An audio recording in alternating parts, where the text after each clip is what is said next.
Thriving in Business and Life. This is Will Wilkinson. And I'm Christopher Harding. And last week we were talking about foundational values and how, first of all, when we determine our values, well, there are things that light us up, that we're passionate about. Rather than a list of shoulds, we're looking to encourage people to really identify their values based on what brings them life. There's always things that we think we should do. Right. But why would we do them? If it is just a should, that's not much of a motivation. I think there's a real key to turning a should into a want. In other words, we want to do something that we felt we should do. That's quite a transition. Well, that's an interesting choice, I guess you could say, is if I'm feeling like I should, I guess I really want to ask myself, is there a reason why I would want to? Well, yeah, it could be one of those borrowed values that you talked about last week. You know, a should that's based in someone else's value that you've borrowed. Right, and we were talking about this actually in the blog that went up this week, that when we are trying to operate out of borrowed values, they really just don't stand up against the competition of other things that are driving us, other activities. Yeah, I still remember, and this is a silly little example, but when I was a kid, my dad always bought gas from Esso. Of course, Esso has become Exxon.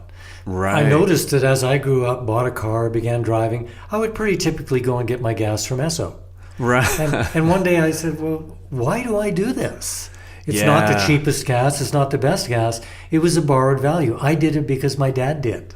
Exactly. And I shared the example, I think it was last week, about the client I had who thought he should be a country singer. And it turned out that was his dad's dream, his dad's values, not his own. So, so I guess the thing to do would be to say, what lights you up? Exactly. What are you passionate about? And double check them. If you find yourself feeling like it's a should, then ask yourself, is this somebody else's value that's maybe crept into my thinking? Well, the first step here is to stop. Right. You know, and a lot of people live like a downhill skier out of control. Flying That's over the moguls and just barely keeping up on his feet.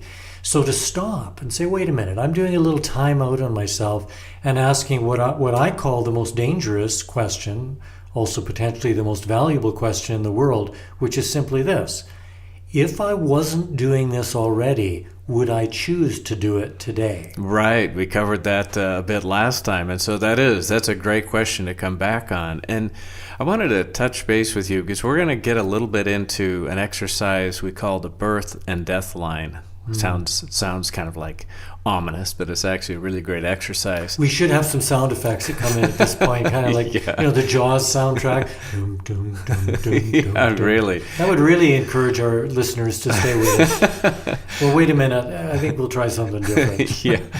Well, you and I had the pleasure to be at a really wonderful conference this weekend, speaking of values, where people were sharing a lot of their different values about things they felt could make the future for our world better. And during one of the panels that you were moderating, you talked about a friend, a neighbor of yours, who was right on the verge of dying, literally, I think that day. And you shared a little bit about their values, who they were, who they weren't, but how they impacted you. Could you tell us a little bit about that? Yes, this is a neighbor named Anthony, 84 years old actually yesterday, except that he died. And we were with him 5 minutes before he left. And I mentioned in the conference, we actually went from the conference to the hospital and had a chance to sing him happy birthday. Oh, wow. And my wife stroked his face, and it was really a sweet moment. But I mentioned Anthony because he's not the kind of person who would be at a conference like the one we were at. Right. The last place on earth Anthony would be at. He was a curmudgeon-y old guy, lived in the woods. But I'll tell you, Anthony would bring his digger up and clear out the snow from our driveway. He would give me firewood. He gave me some wood to build a studio for my wife. In other words, he was very generous. His values were similar to mine, but we did very, very different things. That's interesting. Now, that's something to really note, is our activities aren't what define our values as much as what we infuse into those activities. Well, yes, but unfortunately, sometimes the obvious difference in activities can estrange us from each other. or he's Yeah. not like me. I mean, Anthony was completely different individual than me, and yet I can say honestly we became pretty good friends. Wow, that's wonderful. And as we're thinking about that, we have an exercise in the book where we ask people to consider creating a lifeline. So you draw a horizontal line on a page, and you maybe put a little, vertical line in whatever you consider to be the midpoint between birth and death. And then on the birth side of that line, just to write down what are the really meaningful experiences you've had in your life where you felt that who you are and your values were really enhanced by those moments or those activities, those encounters. And to, take some time and really think through what was it about those moments, those encounters, those relationships that really meant something to you. Once you've done that, then it's time to move to the second half of the list, right? Right, and I mean we're just honoring what Socrates said: the unexamined life isn't worth living. Yeah, that's kind of been our motto for the last few it has. And shows. I like also the corollary to that the unlived life isn't worth examining. Yeah. I mean, it's sad but true that sometimes It when is. people do this kind of exercise and they examine their life, they go, well, that's kind of boring. Yeah. And that's another value of story and thinking of our lives like a story. How entertaining is my life for me and for the people around me? And when we use something like this lifeline thing and reflect on our past and pull out the highlights, we might be inspired to go, I'm halfway done, or I'm a third done, or 2/3. I better get cracking here. I haven't really had that many peak experiences, and I want more before I leave. Well, and it's interesting when we talk about peak experiences, a lot of times people think it has to be, some special ceremony held on a mountain with world leaders or something like that. And yet peak experiences are really, in my own experience, what happens when the truth of who I am, my deeper values, are really infused into an activity in such a way that those two things come together in a really cohesive manner. And so, looking at what are those times in your past where you've had those kind of moments. And as you said, if you haven't had near enough, then it would really be time to say, so how can I change that going forward? Exactly. And this, what you just said, Chris, is I think the single most important thing to ponder. How can I change things? Yeah. Because we live in a world that seems so disempowering. And so many people are asking, well, what can one person do? How can I make a difference?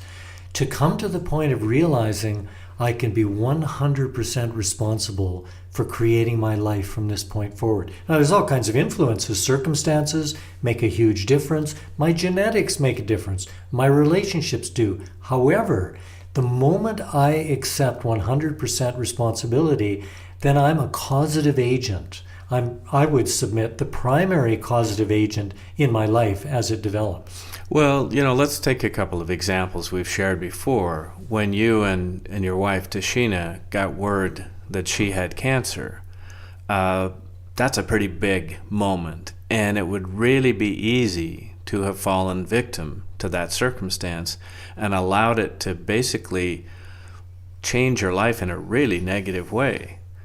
So we're not saying that circumstances don't happen, but your values and her values really drove you to change that moment and redefine what it meant in your life. Maybe you can talk a little bit about that. Well, thank you, Chris. It's ironic that many people will report that what was a tragedy turns into a blessing. We have a term for it, a blessing in disguise. Right. And often when something really, really challenging occurs, we're forced to examine our values and forced to make changes. Human beings are stubborn. A person will keep smoking. Well, except for you and I, But I'm talking about everybody else, Right. A person will keep smoking until they get a diagnosis that, they're going to die of lung cancer if they don't stop. Even then, they may keep going. Some clever doctors know how to motivate their patients. They'll say, well, you have a daughter, right? Yeah. Do you want to live to see her graduate from college? Oh.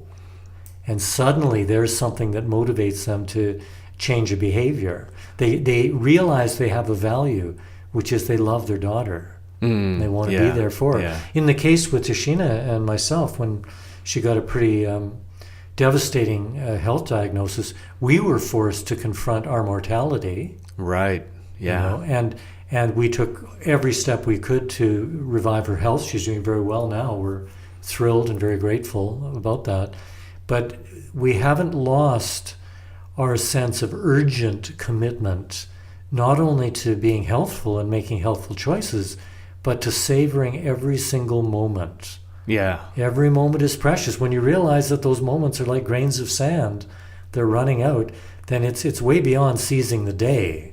It's about seizing the moment. Right. Well, and seizing the moments together as well, right? And it seems like you have both really partnered in a process of supporting each other in that and encouraging each other in that. And that's why I'd suggest, whether or not you live with somebody and have a spouse or a partner in life, that's why friendship is so vital. Is, do we have the courage and the willingness to encourage each other to find the deeper truth of who we are and how we show up, in how we savor life, and how we interact with each other? This whole process of both discovering and living our values is not a solo act. It absolutely is not, and this is where good friends can really help. It's like a good friend will tell you if you got a piece of lettuce in your teeth. You right? hope. You hope, right, before the big meeting. And I think a best friend will challenge you to stay true to yourself. And they'll give you some feedback if they sense you're deviating from your values. I was actually just on the phone with an old friend who we were catching up. We hadn't talked in 15 years, and I asked him what he was doing. He said, "Well, I've sold out." And those were his words. And he told me how he had kind of moved and changed his business, and he's gotten into the old capitalistic world. And I could tell he wasn't all that proud of himself for doing that. Now, I had to assess, not having spoken together in 15 years, did I have permission to say anything to him? And I decided that I didn't. However, I've flagged it, and we've now committed to some emails and ongoing contact. And I'm actually thinking, I'm strategizing, how can I remind my friend that none of us want to feel like we're selling out? The point isn't whether he did or not, it's does he believe he did? Is he living with a lie or not? As his friend, I want to help him see that and correct it if he chooses to. Well, and that's the thing, isn't it? And one of the things we talked about in our blog this week is to be careful that we don't try to impose our values onto somebody else, assuming that they should adopt our values. That'd just be asking them to borrow our values. But the question you're asking, I think, is the real key, is to find a way at the right moment, the right time, to ask him whether he feels like he is running contrary to his own true values. You just nailed it. It's asking the question. I mean, it's night and day. If we show up with wise words to tell somebody, we're shoulding on them. You should do this. Right. But if we ask a question, and not as a communication technique, because people can feel the inauthenticity of that, but if it's a genuine interest, like, I've observed something, I just had a question about that, and if you really do want to know, then the person may be able to see something. Yeah, they might not be ready. They might. We had somebody visiting with us recently, and my wife knows them very well and was interested in seeing if there was an opening to ask them some of these deeper questions. And it just became really clear from the way the person responded to just the approach to a question that they weren't ready. Right. And so she just respectfully found other things to discuss and hung out with them in a different way. Yeah. And so that willingness to be respectful, I guess one could say that might be a value that she has. Well, and that word, being respectful, that is so important. We noticed that in this conference that we had, 8 presenters really, all with different opinions. Yeah. And debating and disagreeing, and it got a little hot at times. But there was an undercurrent of respect for each other, particularly respect for our different viewpoints. And that's something, sadly, that's lacking on the national stage. Just turn on hate radio, and what you're going to get is people being absolutely obscenely opposed to people who think differently than them. Yeah, doesn't matter which side they're coming from. And just compliment to you. You did a good job of moderating to set the tone for that. So that is, again, you could have said, wow, these people have very strong views. I'm just a moderator there. I'm just going to be asking them questions. I hope it all works out. But you intentionally set a tone. You did things to increase the likelihood, you could say, that they were going to adopt a more respectful tone and approach with each other. And as we think about that, and you said something I really want to circle back to, that we get to decide how we define our future, how we show up. Right. The circumstances might be strong, but we still have a chance to influence them. And so on that birth and death lifeline, if we look at the second half of that, that's starting right now, going forward. And so what I really encourage, and I know we both do this with our clients, encourage them to do is say, going forward, if you've identified the values now that light you up, the things that are important to you, the qualities and characteristics you want to make sure you not only experience, but that you emulate, what are some activities that you can foresee in the future where you could infuse those values into them? And so a lot of times we create a bucket list that's all about the activity. That's fine. What I'd like to suggest is create a list of activities that will really allow us to infuse our values into them so that we not only have a list of things we've checked off, but really powerful memories and moments that we can go, wow, that was just amazing. That experience was a peak experience. And the difference here clearly is that the second approach, as you mapped it out there, brings enjoyment right now. Yeah. It's not manana. It's not when I retire, when I got the millions of dollars, a perfect relationship. We're identifying the values that mean the most to us. We're choosing proactively to express them and to strategize towards activities that allow us to really embody and express and share those values with others. Now, doing that, we're living that maxim, Shakespeare's comment, to thine own self be true. Right. And there's nothing higher than that. I mean, there's nothing more fulfilling. We can be on our deathbed, as Anthony was just a couple of days ago, and he was in a semi-coma, could barely kind of be aware of us, but we noticed as we sang him happy birthday and my wife stroked his face for a few moments, there was definite emotion. His breathing was changing, and I felt that Anthony was dying content. Yeah. 84 years old, has a family, people who love him. The neighbors, I mean, Anthony was like a saint, partly because he bailed us out of snowstorms. But he was just such a cool guy. Yeah. And so here's a man who never achieved great things. You know, other than our little neighborhood, nobody's going to really remember him that much. Few friends, family. But I think he was a great man. And I think he was a great man because he lived his values. Well, you know, that's one of those things too. So we talk about borrowed values. There are societal values, you could say, that sometimes get superimposed over the top of our lives unknowingly. So part of it is for us to start to pay attention. What are some of the societal values, like go big or go home? You know, if it isn't something, you know, that thousands or maybe hundreds of thousands or millions of people know about, it has no meaning. Well, those are just stories. Those are just made up values that we can adopt them if we want to, if they light us up, but that doesn't have to define what we consider to be great. Well, Chris, you have just opened up a huge conversation here because, you know, the example you used, go big or go home, is one of 1,000 homilies or little phrases that we've got in our language, which are spells. Yeah. I mean, I don't know how many of our listeners have connected the dots that's why we call it spelling. You know, using words, we call it spelling. Words cast a spell. So a spell, for instance, like money or the love of money is the root of all evil. Well, now that casts a spell. Is that always true?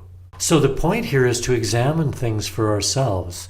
And I, as a writer, I'm very much impressed with the power of words to either enslave us or free us. It's good to examine. I think we do this in the book. A phrase like the end justifies the means. Right.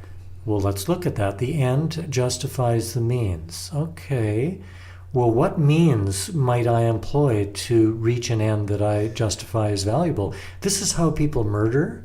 This is how terrible things occur, because some goal, some value that they have eclipses the values that are involved in producing it. Yeah, a lot of people say the end should define the means. Yeah, the end right? determines the means. Yeah, and that we should live accordingly. One of the things that's interesting too is the value of money as a measurement in our society is another societal value.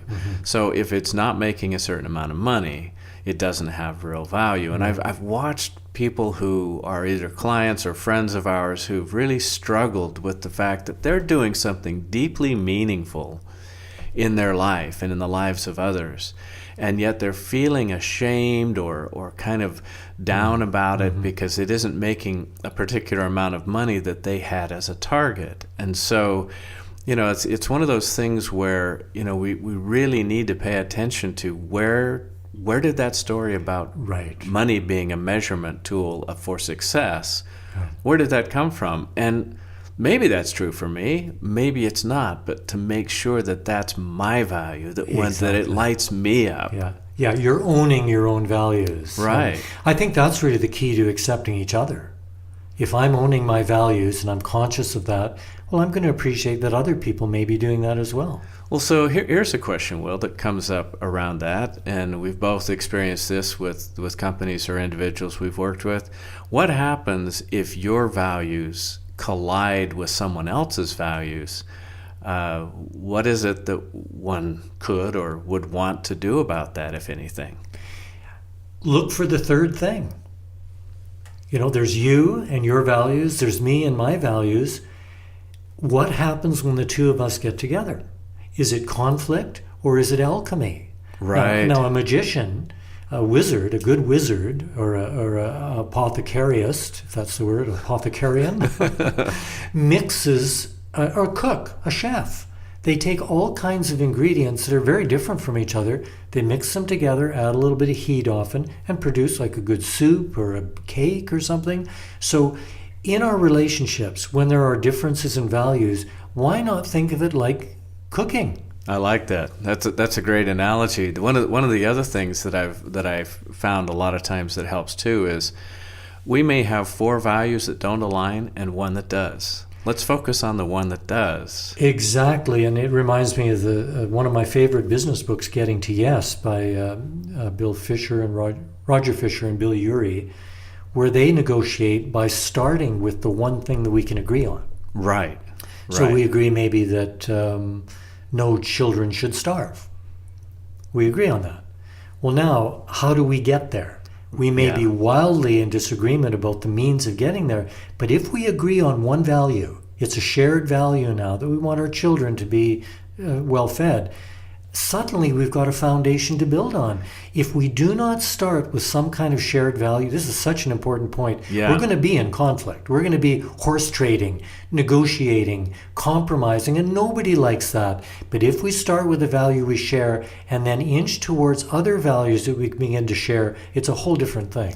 Absolutely. There's a lyric in one of Sting's songs, "The Russians love their children too." Yeah. And that, from what I understand, came out of a very famous moment in history where none of us realized that the world nearly came to an end in the 1960s during the Cuban Missile Crisis, because the Joint Chiefs of Staff wanted Kennedy to take preemptive action and push the button. And there was a former ambassador to the Soviet Union who said, wait a minute. The Russians love their children too. Let me tell you what's actually going on. And he explained the politics of the situation that he knew and actually provided a way out that brought the Cuban Missile Crisis to an end instead of bringing the world to an end. That's such a great story, Chris. Just imagine how different our world would be if he hadn't done that. Yeah. One little anecdote, one little event.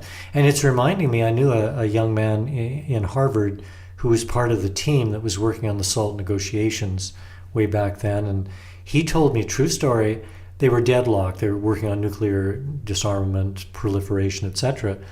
And, arms crossed in the boardroom, totally glaring at each other, no room for anything. And so one of the Americans got this idea, and he got a Cabbage Patch doll. It was back in that era. Okay. And he gave it to Arbatov, who was one of the Soviet negotiators. If you remember Arbatov, Sure, yeah. no one has ever seen him smile. A grim figure. Right. So my friend Bruce gave I think it was Bruce, gave him this Cabbage Patch doll for his granddaughter. Oh, wow. Interesting. Katja, I think her name was. And he smiled. The unthinkable happened. And as the story went, the next move was to go to some bar and drink some vodka, at which point they accomplished their negotiation pretty swiftly, promising not to tell their superiors they did it in a bar. That's great. Well, the thing that happens when we find shared values, when we really look for what is it that we share, we rehumanize each other. And a lot of times the process of finding competing values, we begin that process we've talked about before with biases, where we begin to dehumanize the other. And you said something earlier on this program that is so profound and has been woven through everything we've said. The goal is not individual success or perfection. It's regaining our sense of togetherness. Yeah. Human beings are profoundly lonely. We've estranged ourselves from other species. We've neglected the planet. So all this that we're speaking of, values, recognizing our own and others, the goal really is to rejoin the party that's going on, to regain that sense of connection. I mean, there's trillions of species just in my own body. I'm surrounded by them. They're all communicating. And yet humans have created this little belief bubble. We go around, we bump into each other, and we have conflict. This is all about letting that go and experiencing the togetherness that's natural for us. We call it love sometimes. That can sound a little mushy, but this is what the whole universe is doing. Right. Yeah, it is that willingness to connect. And so, if we look at this whole process of values and say values, let's think about them as the things that light us up, the things that really make us feel alive. And to notice the moments in our life where we've done that well, and to look at the future in terms of creating moments where we get to do that even better, maybe even more consistently, as you said, with the help of our friends, our family, the people around us, and to look for the values that we share in common so that we can focus on how do we amplify those values together. I get by with a little help from my friends. I always loved it. That was the song Ringo sang because he didn't have really much of a voice. Right. And yet that was one of their best songs because it was so true. We all need help from our friends, and I'm really grateful that in this era, men especially are letting go of the macho image that we don't need any help. We all need help, and it's good to ask for it, receive it, and appreciate how different we are and learn what can happen when we meet with the values that are ours, acknowledging them, and find shared common values. Yeah, and that really kind of addresses what our impossible challenge this week was. Right. What is it this week? Actually, you covered it, and that was, what do we do when we encounter somebody with very different values from our own? Mm-hmm. And, your suggestion was alchemy, first of all, which I thought was a wonderful take on it, and secondly, to find the shared values. And perhaps what we want to end on is one of our thriving tips of the week, which comes from the end of every chapter, where we talk about the difference between surviving and thriving. So a surviving modality would be to allow our circumstances to determine how, if, and to what extent we live our values. Thriving would be infusing our values into everything we do, and looking for circumstances and creating circumstances that allow us to do that even better. So well put. You should be on the radio. Yeah. Well, it just so happens. It just so happens. Did you know that we were actually on the radio? That's what these things are in front of us. That's Those right. Microphones. I wondered. Well, it's been fun. These half hours go by so fast. I'm glad to hear from some of our listeners. They're finding value in it. Time to sign off until next week. This is Thriving in Business and Life, and I'm Will Wilkinson. And I'm Christopher Harding, and you can reach us at thrivinginbusinessandlife@gmail.com. Good day, everybody.